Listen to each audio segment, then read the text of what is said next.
Next, the bonus round tackles an issue close to your heart and your credit card: microtransactions. What content should publishers charge for, and what should they make available for free? The expectation is to be something meaningful, an addition that extends the experience. How do microtransactions impact a game's life cycle? With map packs and whatnot, the game's going to be relevant a little bit longer as opposed to, playing it, sort of finishing it or getting sick of it, moving on to the next game. And will microtransaction-powered games like freestyle basketball be the wave of the future? Because the model is such that you can't sell a box good, you have to adjust. I think it is true that is why this kind of environment has emerged within Asia. We take a macro perspective next in the bonus round.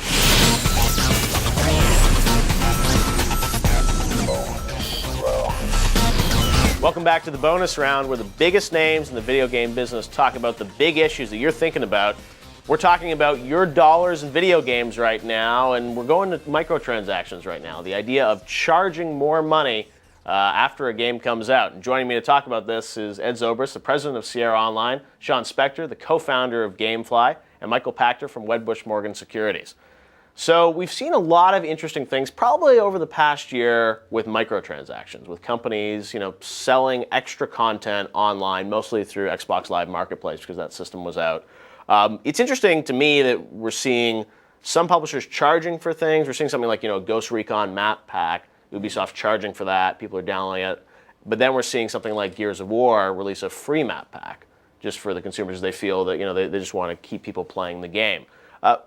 Ed, from a publisher perspective, what should be free and what should be charged for after a game comes out? Well, first off, I think there's a lot of experimenting going on right now about what can be done with the new system with console online. My personal feeling right now is that the expectation is to be something meaningful, an addition that extends the experience. If you just adjust the experience, like I'm not as thrilled about a weapon. Do this and get it. Or the people are doing like costume, packs. You can change. It's funny. I don't mind cosmetic stuff if you want to do that. That's fine. It doesn't actually change your game. But like selling a weapon that you can't get anywhere else unless you buy for it for a game that wasn't designed as a microtransaction game strikes me as being an odd approach. Right. But I think in the next year or two that'll all start to settle itself out. I think you also need to think in terms of these are games that were not really designed as microtransaction games. It's effectively being layered on top of it. But in Asia, these games are designed as microtransaction games, so it's a very different flavor for what is possible, actually, for microtransactions. What's your take on it, Sean? Well, I think it's a cultural thing, too, because I think in Asia, everybody is accustomed to microtransactions everywhere, whether it's phone, whether it's the computer in the game. I think it's going to take some time for that to develop here. But I do think it's interesting.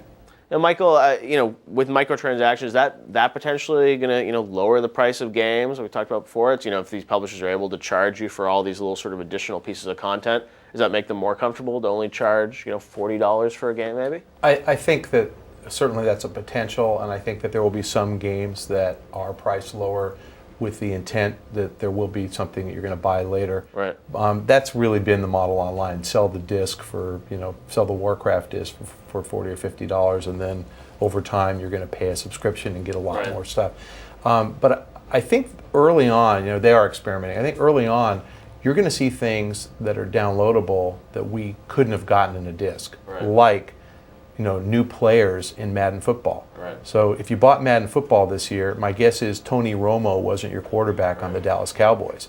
And if you want Tony Romo to suddenly have stats and appear, they could download that. They could put the player in. But in the past, there have been some games where the roster updates would be they let people download them for free, and now that's a big question. I know a lot of people are saying, with EA especially, that in the past they've given users things for free. Are they now going to start charging people for something that they got for free? Or even last year with I think Need for Speed and Godfather, people were really complaining because EA was charging money to unlock content that was on the game disc that people thought we should just be able to access through a cheat code. Now they're charging people sort of for cheat codes. Is that stuff fair? The market's going to determine what is worth and whether consumers want it.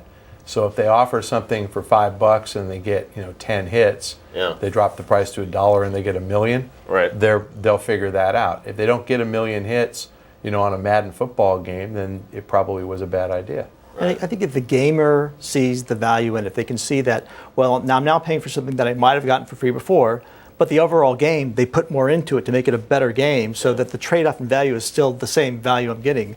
that they would accept it. Really, I think the issue is just expectations. Once they begin to accustom to it and think that they're getting a fair value for the game, they'll adopt it.